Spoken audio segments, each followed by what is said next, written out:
Wish you all a very pleasant afternoon. I'll request you to kindly take your seat.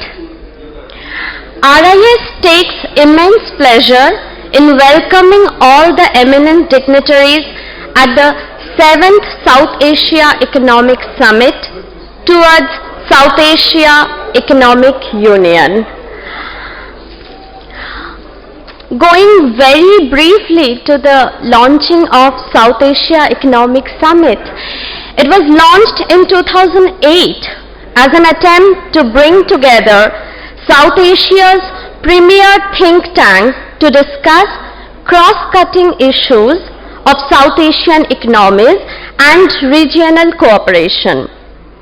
It was initiated by a group of 5 organizations, namely the Institute for Policy Studies in Sri Lanka, the Research and Information System for Developing Countries in India, the South Asia Watch on Trade, Economics and Environment in Nepal, the Center for Policy Dialogue in Bangladesh, and the Sustainable Development Policy Institute in Pakistan. Today's event is also supported by the Ministry of External Affairs, Confederation of Indian Industry, the World Bank and UNESCO. And we take pleasure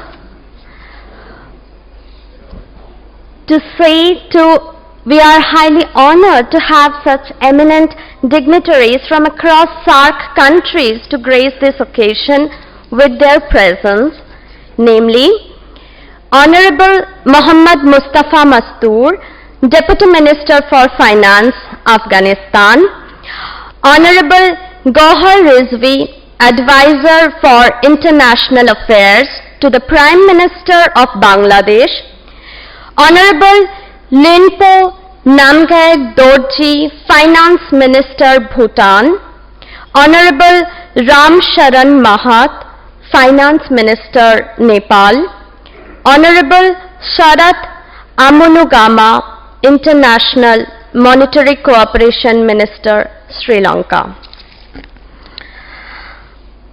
To grace the inaugural session, which will be starting in very few moments, it is our honor to have our Honorable Vice President of India, Mr. Hamid Ansari, who will be arriving shortly. And upon his arrival, National Anthem of India will be played. We kindly request you all to stand up in honor of the National Anthem. He will be here in few moments.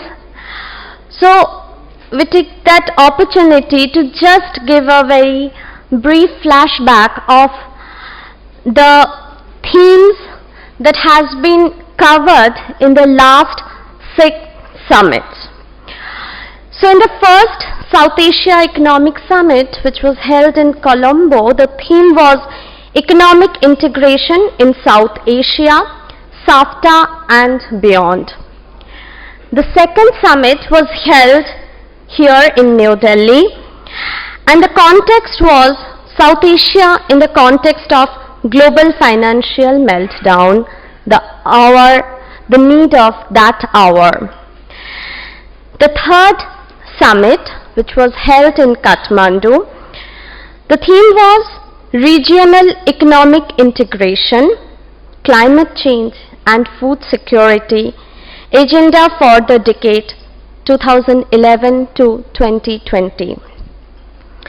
In the fourth summit, which was held in Dhaka, Global Recovery and New Risks and Sustainable Development, Repositioning South Asia was the theme.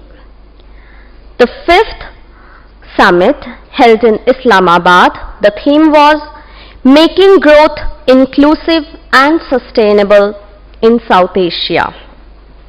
The sixth, once again, held in Colombo, the theme was Towards a Stronger, Dynamic and Inclusive South Asia.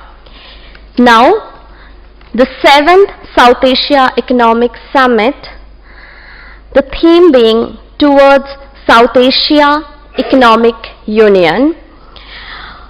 We will be covering many issues for today and the next 2 days.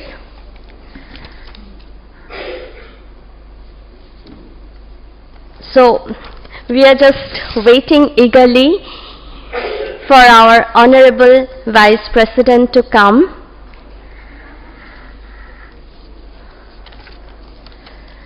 He will be here in few moments. We humbly request you to have your patience. At the 6th South Asian Economic Summit held in Colombo, it was decided, among others, that core issues of regional cooperation and integration shall be the focus of this summit. Therefore, the theme of this year's is towards South Asia Economic Union.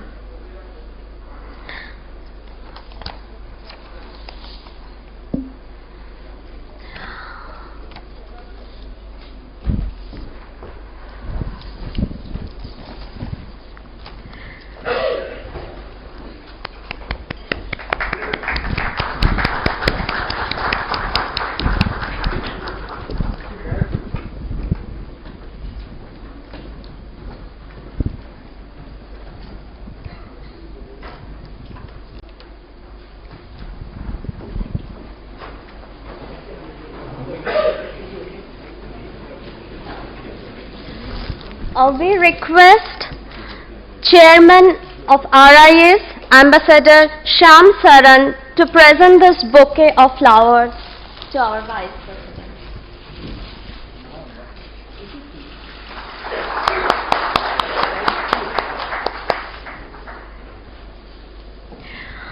For welcome speech, we request the Director General of RIS, Prof.Sachin Chturvedi, to come up the podium. Thank you, sir. Thank you. Respected Vice President, sir, Professor Rehaman Sobhan, Chairman, Center for Policy Dialogue, Dhaka, Ambassador Shyam Saran, Chairman, RIS, my colleague, Professor Prabir, who is coordinator of this event, Your Excellencies, ladies and gentlemen. It's indeed a great moment for all of us at RIS to welcome you all here for the 7th South Asia Economic Summit. This is an effort from galaxy of institutions from South Asia. As you would see here, 5 major institutions from South Asia are here with us to co-organize this event. RIS has the unique distinction of hosting this important summit, given our intense and passionate engagement with several milestones that have been achieved in our collective efforts for peace, economic development, and more importantly, development of human resources in this region. Our shared research efforts have helped in increasing awareness for a coordinated strategy for region's economic development. Our leaders, economists, and social scientists have immensely contributed in identifying and examining the potential of mutual beneficial economic links for the SAARC countries and a strategy for expanding trade and investment linkages that have helped in its evolution. There are several important studies that have been conducted by RIS independently and also in collaboration with several of these institutions with whom we are organizing this summit to bring forward the satisfying and encouraging results. For instance, the idea of establishing SAARC Chamber of Commerce and Industry was proposed in a study by RIS in 1990, which came into reality in December 1992. The arrangements concomitant to preferential treatment of regional firms with trade preferences and clearance and payments arrangements have immensely contributed for promotion of regional integration and expansion of intra-SAARC trade. The initiatives on development finance and institutionalization has led to the recent proposal of SAARC Development Bank.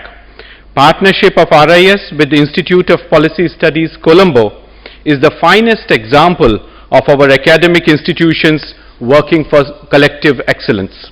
In this context, launching of South Asia Economic Journal by RIS and IPS has emerged as a regional forum for scholarly debate on economic analysis and policy option for promoting economic development and regional cooperation. The journal was launched in March 2000, and since then its eminence and stature has consistently gone up through rigorous peer review mechanisms. At the 10th summit of the SAARC held in Colombo, a call was given to form the South Asia Research Network, which came into being in late 1998.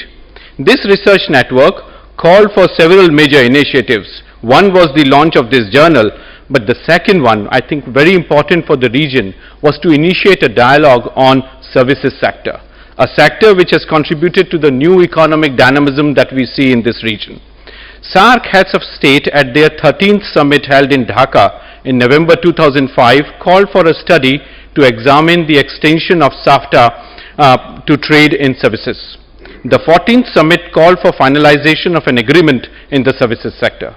I am very glad to bring to your kind attention, RIS came up with several important studies, and this agreement is now at the final stage of conclusion. Next year, SAARC will be completing 30 years of its existence. We would be proud of our accomplishments in several areas, and there would be several other areas where we might have fallen short on expectations. With our commitment and consistent efforts at the level of think tanks and research institutions, we would come up with ideas and would try to catch up with the time that we have lost.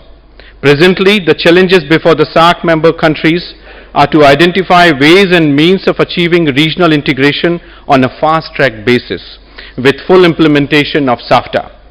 Efficacy and effectiveness of our regional cooperation pursuits are extremely important for retaining our collective competitiveness in the global economy. Regional outlook of South Asia is showing remarkable upturn compared to the rest of the world. The recent IMF report brings out the fact that regional macroeconomic situation is gradually improving, with partial recovery of the global economy in the early half of 2014. India is swiftly entering into a phase of high growth with the assumption of the new government in the middle of this year.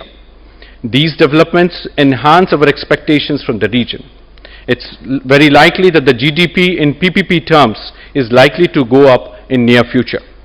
Fresh regional initiatives like attempts to rejuvenate SAARC Development Fund and formalization of SAARC Development Bank can provide a thrust to spur intra-regional trade to rise in the near future. I'm sure an economically vibrant South Asia is likely to emerge soon. Our move from SAFTA to SAFTA, and as you might have noticed, the very theme of this summit to have the South Asia Economic Union is pragmatic move towards the next stage of cooperation. We need to move further from trade liberalization measures alone to regional investment cooperation strategy, production integration, technology cooperation. In the economic union and common market, macroeconomic coordination would also assume greater significance.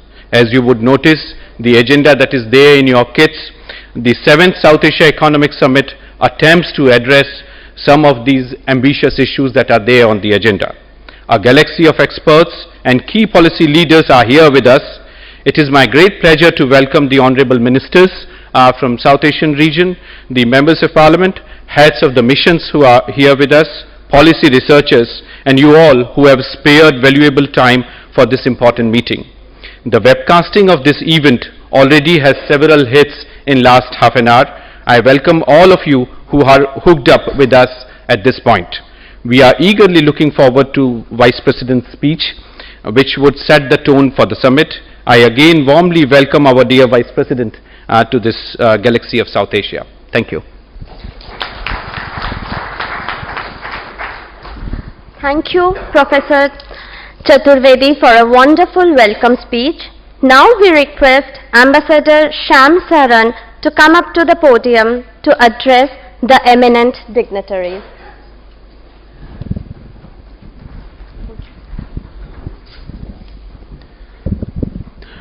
Honorable Vice President of India, Shri M.Hamid Ansari, Excellencies, Ministers from SAARC countries, Professor Rehaman, Chairman for Policy Dialogue in Dhaka, my colleague Prabir, coordinator of the ASEAN India Center at RIS and coordinator of this event, and Sachin Chturvedi, Director General of RIS. Ladies and gentlemen, at the very outset, may I convey our deep appreciation and gratitude to Honorable Vice President for honoring us with his presence and for kindly consenting to inaugurate the 7th South Asia Economic Summit. We look forward to receiving his guidance and advice in order to ensure that our forthcoming deliberations are substantive and forward-looking and advance the cause of welding the separate nations of our region into a connected and collective union of shared values and interests. Let me also take this opportunity to welcome the heads of our 4 sister think tanks in the region who are our valued partners in organizing this summit.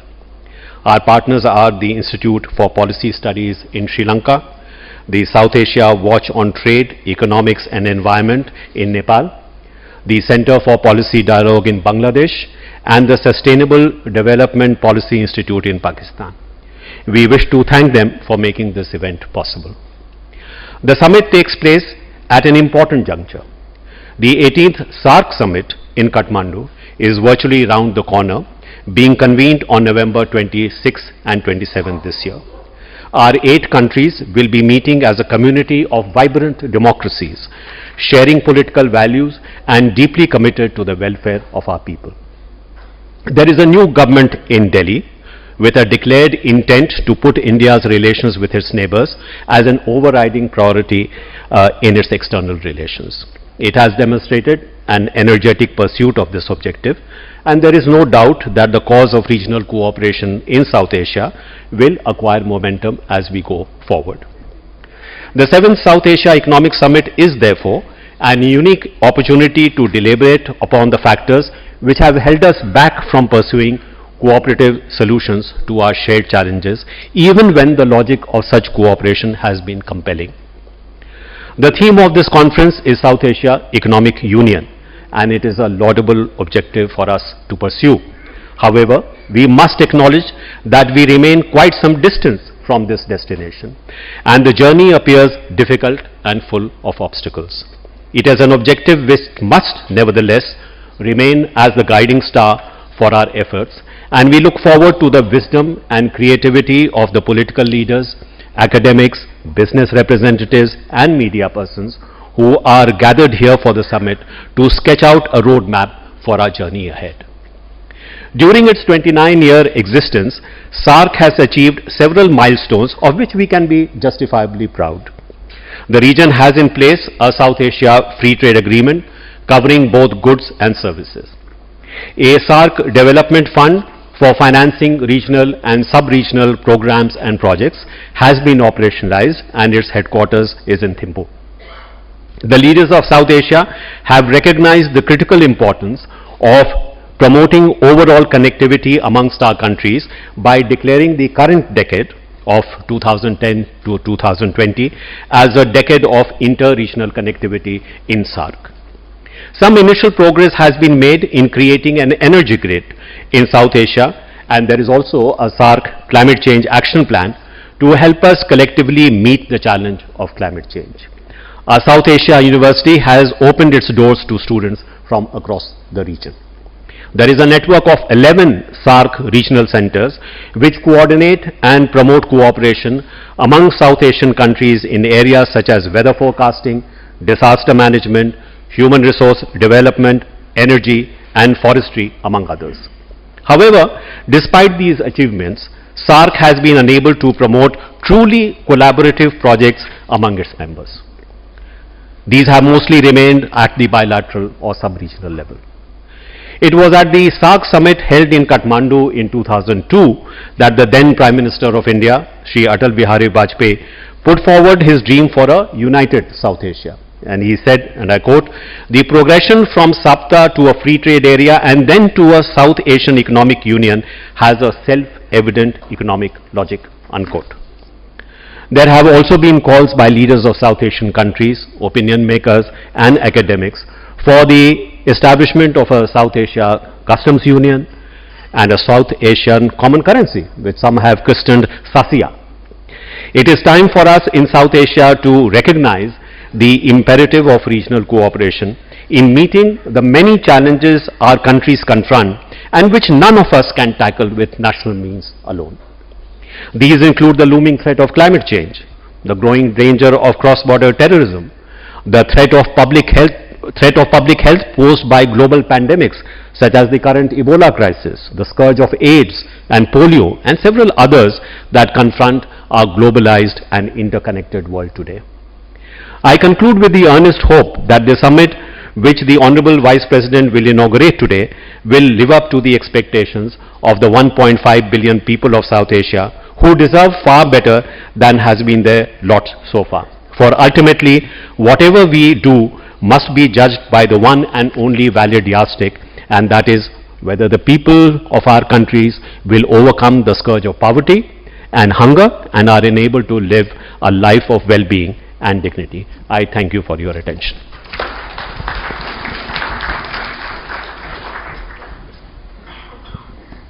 Thank you, sir, for such a comprehensive speech. Now we request the Chairman of Center for Policy Dialogue, Professor Rehaman Sobhan, to deliver his speech.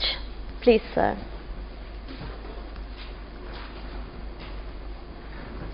Thank you.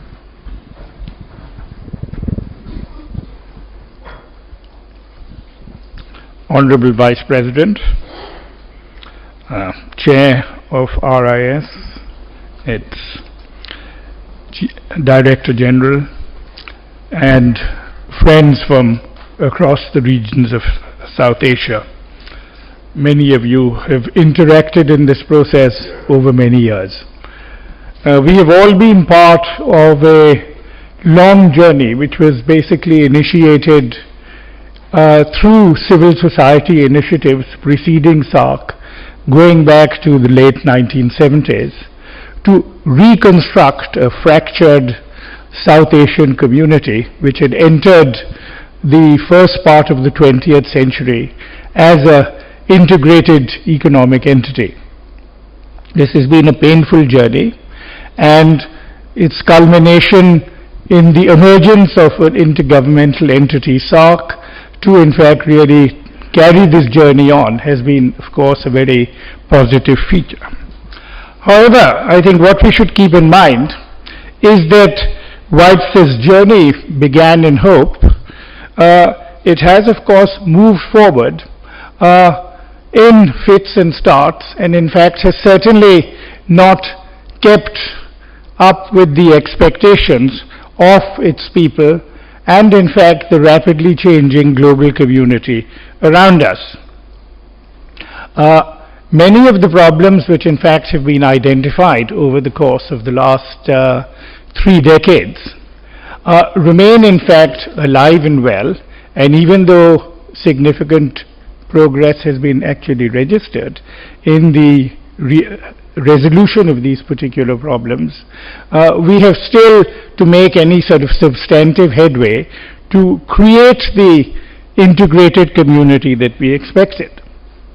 In the late 1990s, the SARC heads of state set up a group of eminent persons. I had the privilege, along with Professor Muchkund Dubey, of being a member of that group, to in fact set out a long-term agenda for in fact constructing a SARC community, a South Asian community. And many of the ideas which were essentially put on the table have provided a roadmap for future summits. But roadmaps at the end of the day can only in fact become meaningful if in fact the journey along those roadmaps passes conspicuous sort of signposts along the way. The relevant problem that we have to ask ourselves today as we sit through the 7th South Asian Economic Summit is of course the specific pathologies which in fact have frustrated the realization of many of the most sort of promising targets that we have actually set ourselves. If you in fact look at the resolution of successive SAARC summits, the resolutions have been full of promise, a recognition of problems which needed to be addressed. But if you look at the parallel column of actions which have actually been taken for the realization of these resolutions into operational programs, we will find that the record remains of a somewhat more melancholy nature. What we in fact need to address perhaps as part of the agenda of future South Asian economic summits is of course a deconstruction of the specific constraints which in each particular area have in fact really sort of held up actual and substantive progress from being realized. Obviously we all know some of the standard rhetorical assumptions about why in fact progress has not been registered, but this is not good enough for academic researchers who can in fact make meaningful contributions to the discourse by in fact specifically addressing the whys. To give you a very specific example on this front, recent SAARC summit had of course set up a special working group to address the path towards a more integrated transport infrastructure across the region. This was headed by the late Dr. Rahmatullah, who had been a pioneer in this particular area, and very clear-cut identification of the issues and concerns were put on the table. But successive SAARC summits, having sort of taken note of this and having committed themselves to move forward, have made very little progress in realizing the integrative process for in fact creating integrated and easy movement of goods and services across the region. Now, why specifically no progress has been made in successive summits, and why governments which stand to gain immensely from these particular developments have not really in fact taken action remains a matter of some concern. Let me conclude by saying over here that we are now coming towards yet another summit in Kathmandu. Great expectations are there because there have been a number of political changes across the region through our democratic process. Our expectations, therefore, will once again be renewed as to what may come out of the summit. What I think needs to be taken into account is that whilst it's quite easy to recognize the progress which has been registered, and whilst we can in fact point out some of the problems which need to be addressed, the whole SAARC region lives in a fast-changing world around us. The world has not stood still, even though our problems, in fact, may to some extent have been exposed to atrophy and perpetuation. We are living now in a dynamic Asian community, which in the course of the next 2 decades is really likely to become the center of the global economic universe. India, at least, has become part of this transformative process.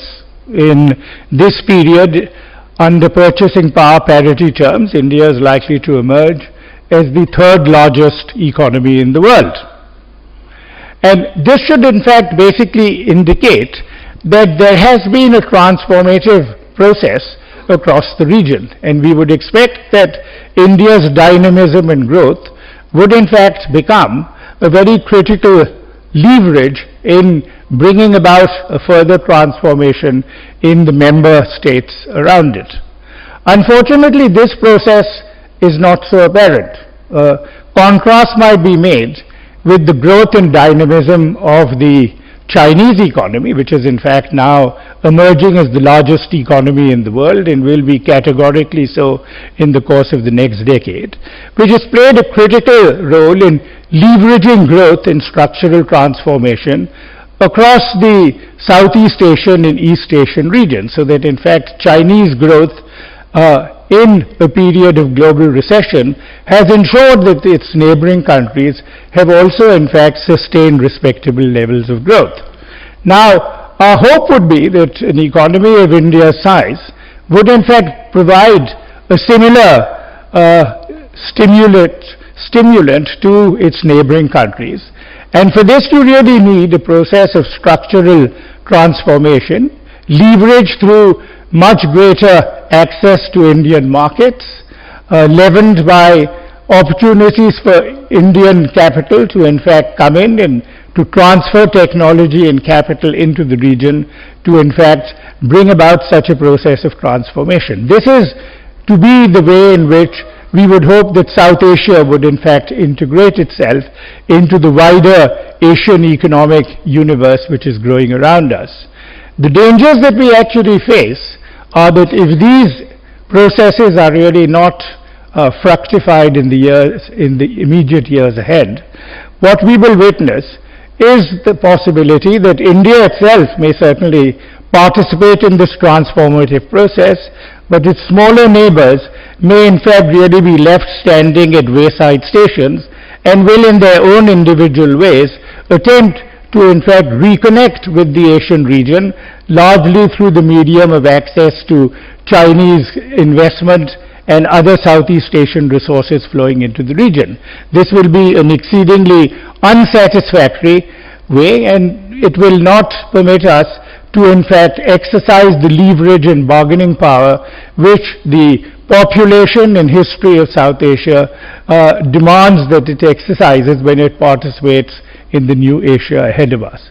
Our expectation would be that in the forthcoming summit, perhaps the new Prime Minister of India will use this as a historic opportunity to send out a message that India will be committing itself to playing a transformative role in reintegrating the South Asian community, and that India will recognize that it cannot really travel on the journey towards a new Asia and a new world order entirely on its own. Its neighbors are in fact its sort of historic fraternal relations, and in fact has to take them along with it.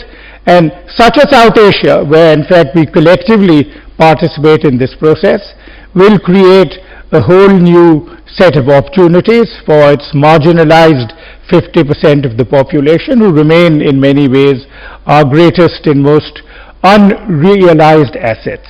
If we can draw upon this, if we can draw upon our sense of destiny, then in fact South Asia does indeed have a major role to play in the decades ahead of us.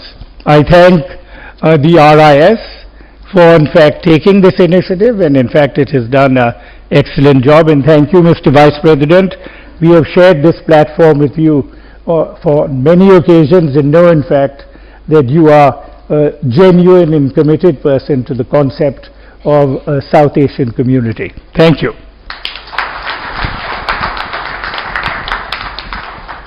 Thank you, sir, for a thought-provoking and stimulating speech.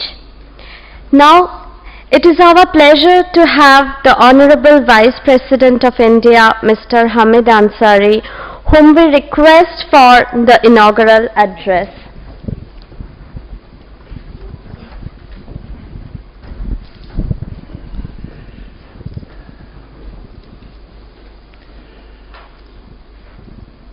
Ambassador Shyam Saran, Professor Rehaman Sobhan, Dr. Sachin, Chturvedi, Prof.Prabir, distinguished guests, excellencies, a house full of friends, ladies and gentlemen. I am happy to be here today for the inauguration of the 7th South Asia Economic Summit towards South Asia Economic Union, organized by the Research and Information System for Developing Countries, or RIS, in association with prominent think tanks of South Asia. The SAARC has achieved almost 3 decades of partnership at the summit level since the first summit meeting held in Dhaka in December 1985. During this period, our region has made some progress towards greater regional economic cooperation, even if somewhat gradually and not to full extent. At the same time, the economic size of South Asia has also witnessed significant expansion. South Asia was one of the high-performing regions of the world during the period 2003 to 2010. Growth has slowed somewhat following the global economic crisis and recession, but even then it has remained above the world average. The regional growth outlook now appears to have improved, with economic indicators pointing to recovery, including in India. The leaders of SAARC countries have been continually emphasizing the importance of enhancing economic cooperation for regional integration. At the 17th SAARC summit held at Maldives in 2011, South Asian leaders spoke about the need to work on a vision for future development of South Asia, including the goal and elements of a South Asian Economic Union. In this regard, think tanks have to stay ahead of governments and generate ideas and come up with possible ways forward. Therefore, this summit of regional think tanks focusing on this ambitious theme is a welcome initiative. Intra-regional trade in South Asia has doubled since the region implanted the Agreement on South Asian Free Trade Area, or SAFTA. The intra-regional exports have increased to about $22 billion in 2013 from $10 billion in 2006. South Asia is expected to achieve substantial tariff reductions by the year 2016 as SAFTA implementation makes further progress. This should lead to a greater increase in intra-regional trade. South Asian countries have taken other steps to increase trade regionally. India has reduced the sensitive list under SAFTA for LDCs before the scheduled deadline. Over time, India's bilateral trade with some of the South Asian countries like Afghanistan, Bangladesh, Bhutan and Nepal has grown faster than South Asia's total regional trade during the period 2006 and 2013. This indicates that South Asia in parts is trading more than the region. There is also a rise in cross-border production networks. The FTA between India and Sri Lanka has successfully narrowed the trade gap between the two countries. Varied progress has been made in other such areas as SAARC agreement on trade in services, as also on trade facilitation measures. However, there are many challenges, including persistence of restrictive non-tariff measures, the need to harmonize standards and customs procedures, and poor connectivity. Some other major elements that are holding back South Asian integration include high transportation costs, inadequate cross-border infrastructure, and absence of regional transit. As a result, South Asian goods often lose competitiveness before they can reach the world market. Intra-regional trade is also inhibited due to limited availability of short-term trade finance in the region. The region needs to strengthen its institutional mechanism to augment short-term trade financing to encourage regional trade. The average time and cost of trading across borders in South Asia is still relatively high in comparison with other developing regions of the world. Moreover, in South Asia, the cost of trade with countries outside the region appear to be lower than that for carrying out intra-regional trade. Clearly, a truly integrated region would not be achievable until we overcome these challenges. Many other issues also come in the way of trade competitiveness and exploitation of trade complementarities in South Asia. Foremost is the presence of two-thirds of world's poor in South Asia. The region is faced with major developmental challenges of poverty, inequality, illiteracy, disease, hunger, and homelessness. South Asia is also vulnerable to major natural disasters such as floods, droughts, cyclones, earthquakes, etc.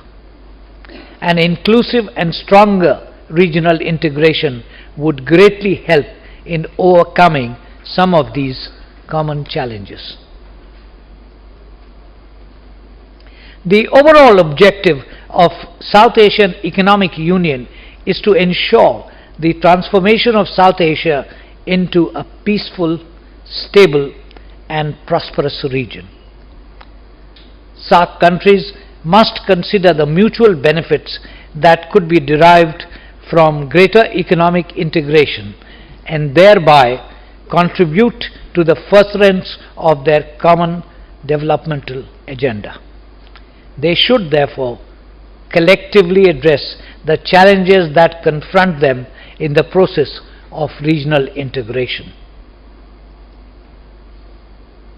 While South Asian Economic Union would require greater regional economic policy coordination, SAARC would benefit from the experience of other groupings, such as the European Union and ASEAN. Some prioritized progression may be useful, beginning from completing the ongoing trade liberalization process. Another priority would be to undertake investment in regional infrastructure, especially transport connectivity that would facilitate ease of travel and trade. Friends, the 18th SAARC summit later this month would be focusing on deeper integration for peace and prosperity. Building on enhanced connectivity, we need to also encourage proliferation of regional value chains that can pool together competitiveness of each of our economies at various stages of production. We would require greater flow of financial capital and intra-regional investments. An efficient, secure, and integrated transport network is essential to support the realization of South Asian Economic Union. Regional trade liberalization, for example SAFTA, alone has not been able to achieve increased intra-regional trade. Infrastructure development, capacity building measures, removal of NTBs, and supportive policies and institutions that promote economic activities along identified transport corridors are essential to increase regional trade. Some of the regional trade facilitation projects may ease the way for economic union. These could be, firstly, coordinated border management, such as co-location of facilities, delegation of administrative authority, cross-designation of officials, and effective information sharing. Secondly, regional single window, which is a digital interface that allows traders to submit all information and documentation required by regulatory agencies via a single electronic gateway. And thirdly, regional transit, which would help the region to move the goods and services more freely, thereby strengthening production networks in South Asia. South Asia has set up many regional organizations such as SAARC Development Fund to finance regional development projects, a South Asian Regional Standards Organization to harmonize standards and reduce time taken in customs clearances, a South Asian University in Delhi to promote higher education, to mention a few. Regional institutions like SAARC Food Bank and SAARC Disaster Management Center have the potential to help address the common regional challenges.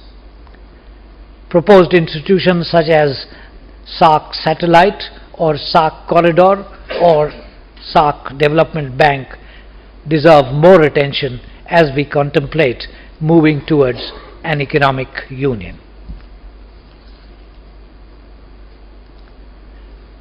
Ladies and gentlemen, creation of South Asian Economic Union would prove to be a milestone in regional economic cooperation. Most regions in the world are moving towards greater economic integration as South Asia lags behind. The logic of economic union lies in redistribution of common and shared resources within the region in a most efficient and effective manner. Economic union enhances manifold the bargaining power of member countries in the global arena and helps in realizing the full potential of trade complementarities. There are definite advantages of moving towards an economic union, but the roadmap has to be well thought out and a strategy has to be in place which is ambitious but realistic. The next SAARC summit will be held in Nepal later this month. I am confident that the outcome of this 7th South Asian Economic Summit would provide an important policy inputs to the forthcoming summit and also guide regional integration process. I thank Ambassador Shyam Saran for inviting me today, and I wish this conference all success. Jai Hind.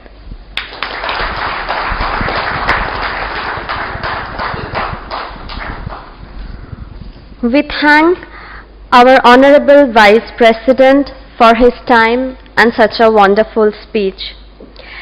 To conclude the inaugural session, we would like to invite Professor Prabir from RIS for vote of thanks. Good afternoon to everyone. It's my honor to propose a formal vote of thanks. I, on behalf of RIS and all South Asia Economic Summit co-organizers and partners, take this opportunity to thank His Excellency Sri Hamid Ansari ji, Honorable Vice President of India and the chief guest of this event, to have graced this occasion and addressed and inaugurated the 7th South Asia Economic Summit. His views are words of wisdom, and we will follow them in our endeavor to contribute more to the subject. I also thank Professor Rehaman, Chairman, Center for Policy Dialogue, for sparing his time, precious thoughts with us. Our heartfelt thanks are also due to our Chairman, Ambassador Shyam Saran, and Professor Sachin, Chturvedi, Director General RIS, for inspiring us to organize the 7th South Asia Economic Summit. I am thankful to all our guests who have come from abroad, dignitaries, experts, thinkers, policymakers from India, across the world, for their wholehearted participation. I must not be forgetful in thanking all our staff in RIS, the staff of the Oberoi Hotel, and all participating organizations for providing every possible cooperation to convenience the event. Last but not the least, I'd like to extend a special thanks to this nice audience who made this inaugural session a great success. Thank you all, and thank you again.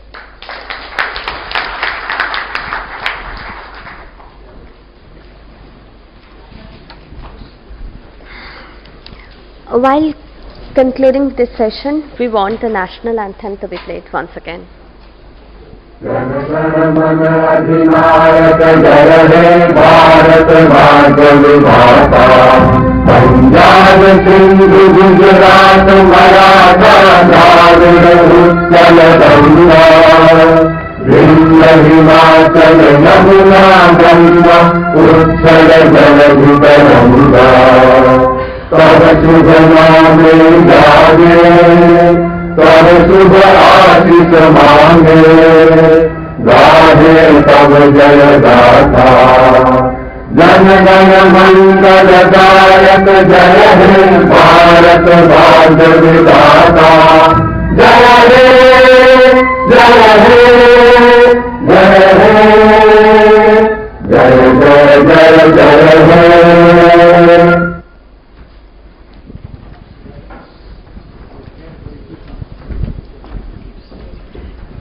Please remain seated.